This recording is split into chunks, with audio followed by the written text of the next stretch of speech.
Welcome to another episode of Healing Through Love.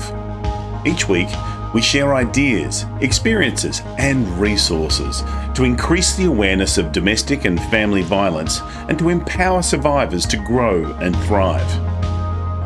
We talk with experts who share their advice, or with people who have experienced abuse, no matter where they are on their journey. This is all about healing through love.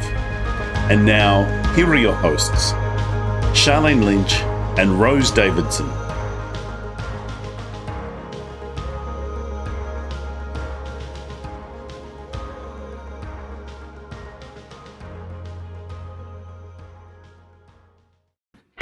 The Healing Through Love podcast with Charlene Lynch and Rose Davidson. In episode 74, Keri Cooper delves into the 10 critical foundations for a healthy, balanced life. Now, maybe we might start, Keri, by going through what the 10 foundations are and how they can help us to improve our life. Sure. Let me start with the physical ones. Those are sometimes the easier ones for people to say, aha, let me put that into play, as of tomorrow. So I really have noticed that there's 5 physical foundations, and there's a lot of research that's backing this up, and more research, thankfully, is coming out about this. So one of them is food. And I think there's more and more research now coming out as well. If we are not eating well, there is no way we could have good mental health. 90% of our chemicals are actually made in our gut. So it is so important to take care of ourselves. The Healing Through Love podcast with Charlene Lynch and Rose Davidson. Hello and welcome to the Healing Through Love podcast. I'm your host, Rose Davidson from rosedavidson.com. Healing Through Love is here to help victims and survivors of domestic and family violence find their way back into living a more fulfilling and meaningful life. We interview experts and survivors who share their personal stories and offer advice to those who have experienced abuse, no matter where they are on their journey. As well as the Healing Through Love podcast, we hold annual Pamper Days in Adelaide, Australia, for survivors of domestic and family violence. This is where local businesses come together and pay it forward by providing their services and resources for the day to give our survivors a much-deserved day of indulgence. And now we've gone global. We've got people in the US, Canada, and in Hong Kong. We'll be holding annual Pamper Days, so we're really excited about that. Today, my guest is Keri Cooper, and we're going to be discussing today the foundations of mental health, and she's going to be sharing with us 10 foundations, which include 5 physical and 5 mental health foundations that set people up to success, and this can all be done by creating daily habits. Now, Keri is the owner of Keri Cooper Holistic Therapy in Northern New Jersey in the US. In her private practice, she counsels teens and works to give them the tools they need to navigate life. Keri takes a holistic approach to therapy, looking at the whole person and not just their symptoms. She is the author of Mental Health Uncensored, 10 Foundations Every Parent Needs to Know. And it's a book designed to give parents steps on how to improve their child's mental health. She is a speaker and writer who helps educate teens and parents on the topics teens face in everyday life. Keri, welcome to the Healing Through Love podcast. Thank you so much for sharing, for giving up your time today and sharing your 10 foundations. Thank you so much for having me. Yeah, so let me start. How did you start wanting to, be a holistic therapist, and why 10 foundations? Sure. So I started my practice probably 20 years ago in the world of therapy, and I got really frustrated. I kept on seeing people, try really hard in therapy. They were on, the right medications, and they would even do like group therapies. They were really trying, and they were getting better, but not 100%. And I felt like we're missing something, like something is off here. And it wasn't until, my own personal life kind of gave me the keys to that. It was, oh, wait a second. I think food might have something to do with this. And that's where I kind of started. And, I realized for myself, when I'm eating a healthier, cleaner diet, wow, my mood is so much more stable. I feel so much more energized. And I said, you know what, like I need to really explore this more in the world of mental health. And I started just diving into the research, and I started really exploring not just food, but all these other physical foundations that make us healthy. And I always say it's kind of like building a house. If you build a house and there's not a strong foundation, any stress in the environment is going to make the house come crashing down. Mm. When you have a strong foundation, you could handle life stresses so much better. So I really started preaching about that. I started taking a very holistic approach because of it. And then through being a therapist, I started also realizing the themes that I kept on telling people, which was, respect your boundaries. It's okay to say no. And I started compiling all of these. And it was during COVID when, anybody who was hanging on to their mental health by a string during COVID, they just got pushed off the ledge. It was so bad for so many people. And we don't really say what it was, but it was a global trauma. COVID was just, it was global trauma like we've never seen before. And hopefully we will never see again. But so many people needed help. So that's when I wrote the book, Mental Health Uncensored, 10 Foundations Every Parent Needs to Know. Even though everybody can benefit from these tools, I wrote it specifically for parents to try to help their kids through these times. So that's where my 10 foundations kind of came from, because I wanted to put something in someone's hand where they can go, aha, I can do this starting tomorrow. Yeah, it's interesting how COVID changed the world in so many ways. Mental health was one of the things that suffered the most, I think. And you're right, on a global scale, it was just, didn't confine itself to countries or to suburbs or to regions. It was everywhere. And lockdowns for some were quite traumatic. Yes. Staying in a house with maybe people where it's not a great situation, that's trauma. But also just, not knowing if you're going to go to work the next day, not knowing if you're going to go to school, not knowing if you're going to get sick, if you're going to get somebody else sick, if there's going to be toilet paper in the grocery store. Everything was like out of our control. It was so challenging, and we're still seeing the impacts of that. Yeah, absolutely. Now, maybe we might start, Keri, by going through what the 10 foundations are and how they can help us to improve our life. Sure. Let me start with the physical ones. Those are sometimes the easier ones for people to say, aha, let me put that into play, as of tomorrow.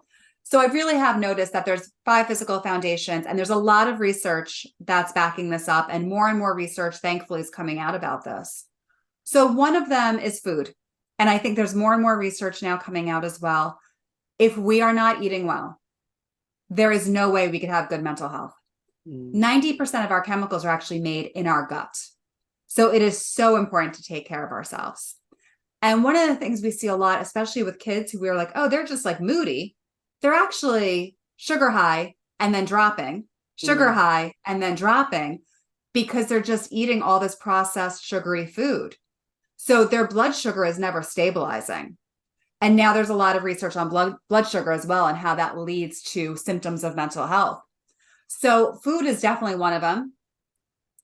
Exercise. We need to move our bodies. All the research is supporting that. And, if you're not going to move your body for your physical health, you should be moving it for your mental health. It's almost even more important. Meditation.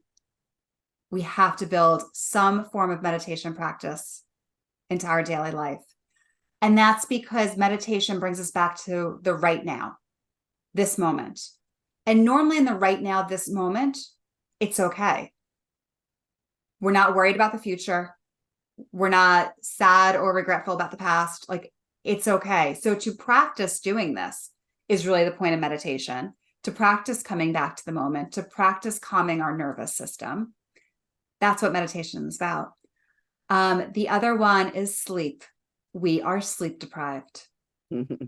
All you have to do, I don't know about over there, but by where I am, is watch TV for a little bit, and every sleep medication is, up on the commercials. We have a major sleep problem in this country, and I'm sure in the whole world. Mm. People are not prioritizing their sleep. People are not getting good sleep. And it's crucial. It is crucial that you actually take that time and that you rest your body. Because think of, a toddler. We would always say like, oh, he's cranky. He's had no nap when they're toddlers. Listen, we're no different as adults. And we're definitely not different as teenagers. They need their sleep. Mm. And the final physical part is we have to be hydrated. And so often people forget this very simple step. Every cell in your body needs it. So it is as easy as your goal the next day to say, I'm going to drink half of my, body weight in ounces and be able to fully be hydrated to actually start feeling better. There are studies that show that when we're dehydrated, we can't focus. We're more irritable. This all leads to us not being able to deal with stress. Yeah, I read a study some years ago about teenage sleep, and they need, heaps more than an adult, but their time, their body clocks are a lot different than ours too, and there was conversations going around that perhaps we could start the school day later and finish later because of the fact that they you don't work on the same body clock as adults. Yes, they actually started around me, starting some high schools later because of those studies. And we're noticing that the kids are doing a little bit better. They're getting a little bit more sleep. And it's really important. They can't catch up on the weekends.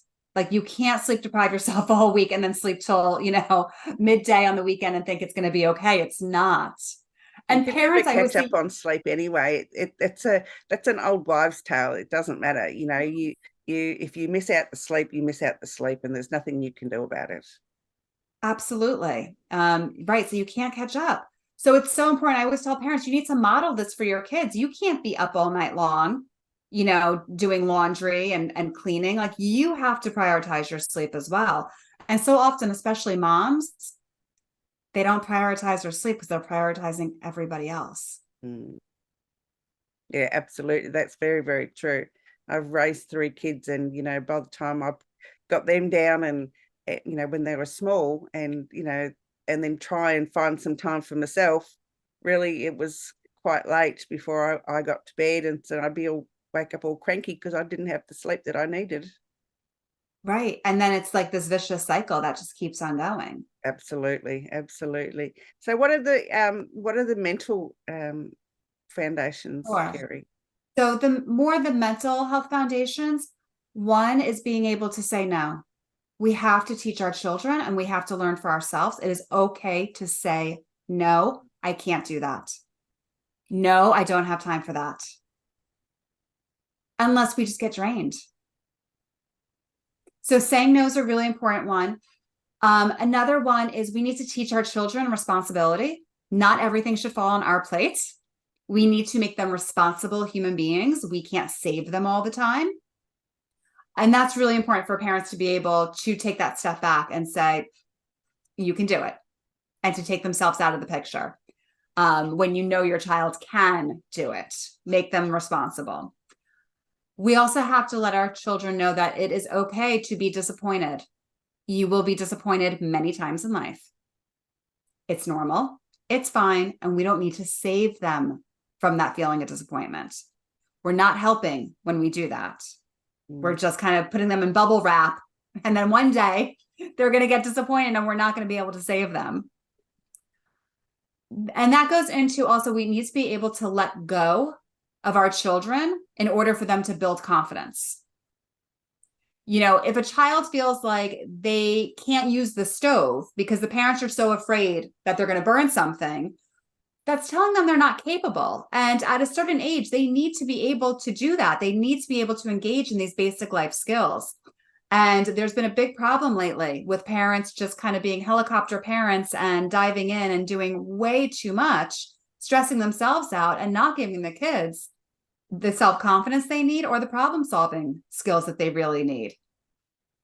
And my final 5th one, and this is a hard one for people to deal with, we have to learn that we are not responsible for somebody else's feelings. We can be a good person. We should conduct ourselves how it feels good for us. But at the end of the day, if we are being our best human being, we cannot control if somebody is upset with us, especially if we set a boundary that was important for us. We can't control if somebody's angry with us because we said no to something, and that's okay. I have too many kids in my office saying, I really can't go out with my friend tomorrow. I have so many hours of homework, but I can't say no to her. She'll be mad. No, you can't be responsible for her feelings. It's hard enough being responsible for our own feelings. We can't take on someone else's. Yeah. And parenthood is not an easy journey because, there's no textbook on how to be a good parent. And if you've had no role models growing up, so your parenting skills usually are modeled on what you've seen and heard. And despite our best efforts, sometimes you end up being the parent that, treated you the worst, which is so disappointing. When your own children come back to you and say, oh, certain stuff, and you didn't realize that you were like that. But then you realize, oh, I'm just like my mother. Oh dear. Yeah, and you didn't think it, and right. yeah, it's really hard to be a parent, and we don't get enough credit for, or all the things that we teach ourselves or teach our children. It is so challenging to be a parent, and let me tell you, nobody has it down. Like everybody, is trying to do their best and struggling, and some days are better than others. But I also tell parents all the time, like, we're all in this together. Ask other people for help. Don't be afraid to say, I need help. Don't be afraid to also set boundaries and say, I know I can't do that. Because so often parents who are trying so hard, they just get so overwhelmed. They just get so stressed out because they're not taking care of themselves. And because they're not taking care of themselves, they can't handle all of this additional stress. Parenting is stressful. It's really hard. Yeah, I agree. I totally agree. Got it down with one kid, the other one's completely different. Yeah. And you have to change your whole parenting style. Yeah, well, I mean, it was, for instance, my cleaning skills, when I had my first child, every weekend when I did the housework, everything had, there was always bleach in the water. I would wipe down every single surface, even when I was dusting, the things that the child wasn't even going to touch, everything was spotless. And then my second child came and I thought, okay, it's not so important. When my third child came, I thought, can't be bothered. Right. Yes, and that's the lovely thing about parenting. We, with each other kid, we're like, oh, what's really important here? What do I really need to do? Yeah, and I used to hover between being a helicopter mum and being, the mum that let them try things and do stuff. And so they could never, I don't think they could ever work out, what I was doing, because, sometimes you can't do that because it's dangerous, or make a choice, it's your choice. You make the choices. And, you have to live with the consequences of that choice. But yeah, poor things were so confused.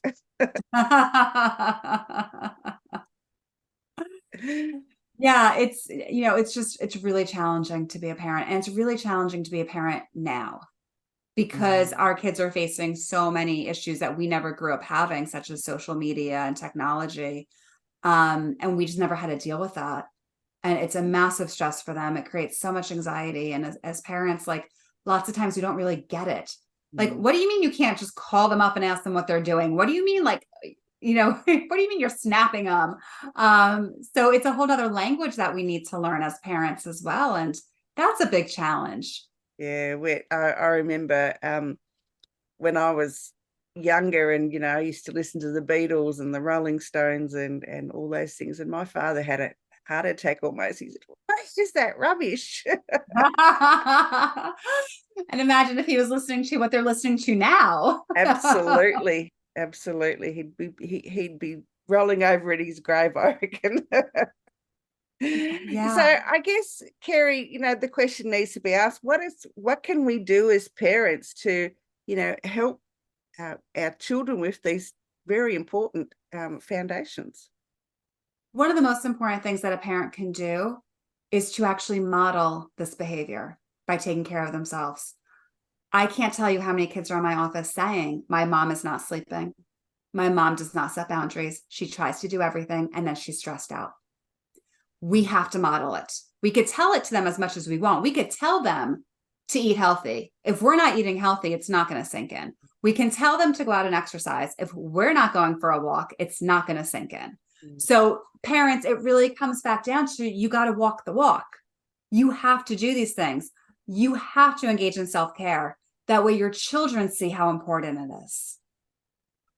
Yeah, no, I agree. And it's the old saying is monkey see, monkey do. So, children will only progress, I suppose, if they see, as you say, model the adult is modeling the behaviors that we want our children to pick up, I guess. So yeah, if you're doing all those things that are right, then the child will pick up on that. So if you're constantly yelling and stressed out, then the child's going to pick up that behavior, and that's how they'll be treating their friends and partners and so forth in the future. Absolutely. Yeah. It's so much more about what we do opposed to what we say. The words just go in one ear and out the next. Absolutely. Yeah. And children don't listen, and it is monkey see, monkey do. If they see you do something, I mean, that's how they learn to walk and talk and all those other things. So, as they get older and the behaviors that you display as an adult, of course they're going to pick those up. And children pick up stress, the vibes of a parent being stressed much more than we realize. Yes. I can't tell you how many times I have, parents in my office saying, yeah, we have a really stressful situation happening at home, but we haven't told the children. And the children come in and they tell me something is very wrong at home. My parents are very stressed out. They know. They know. Oh, yeah. They know. They're very intuitive, and they pick up things that we don't give enough credit for, I don't think. Yes. So, Keri, if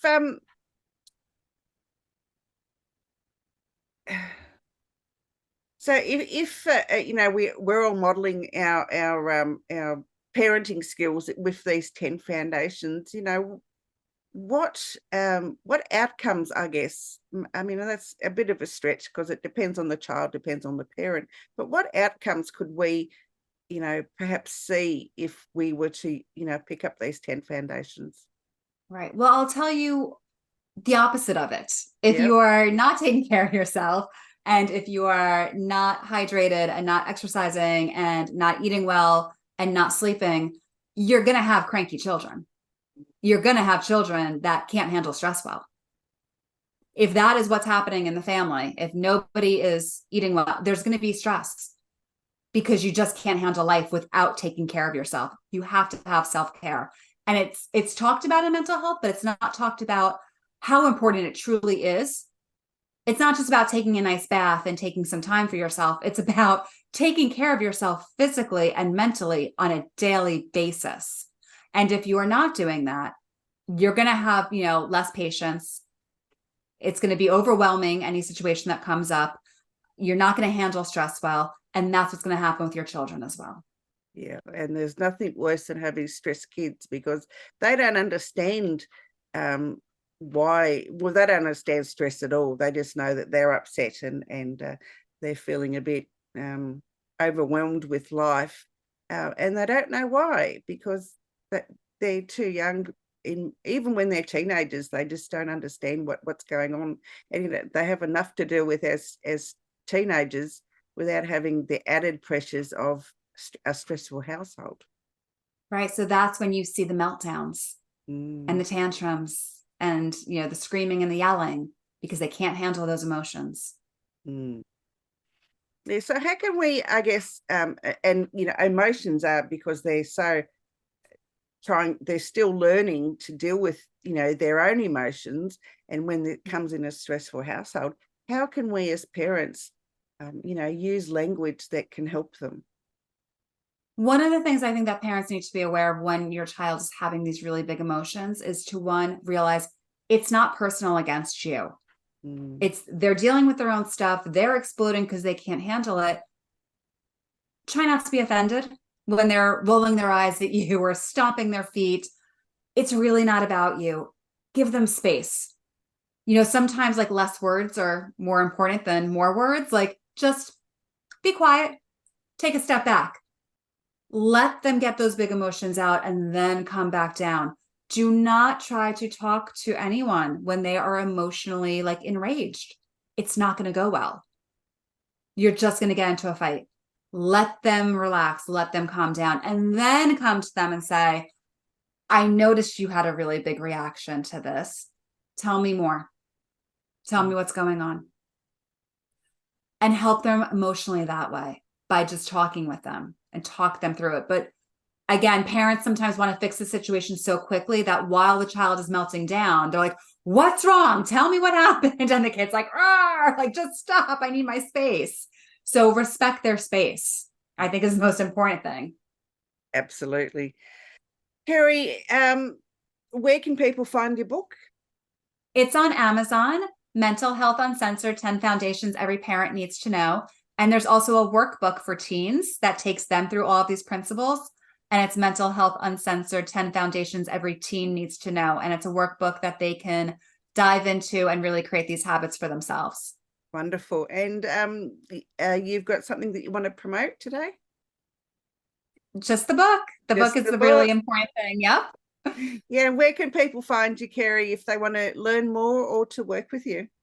Sure. I'm on Instagram at Keri Cooper Holistic Therapy and my website, kericooperholistictherapy.com. Wonderful. If you were to give some words of wisdom, Keri, what might they be? Take care of yourselves. Great words too, because we often as adults don't do that, which we've been discussing. And we need to model our behaviors so that our children can become better adults. Absolutely. Thank you, Keri. It's been an absolute pleasure learning from you today. And thank you so much for sharing your wisdom. Thank you so much. Bye-bye for now. Bye.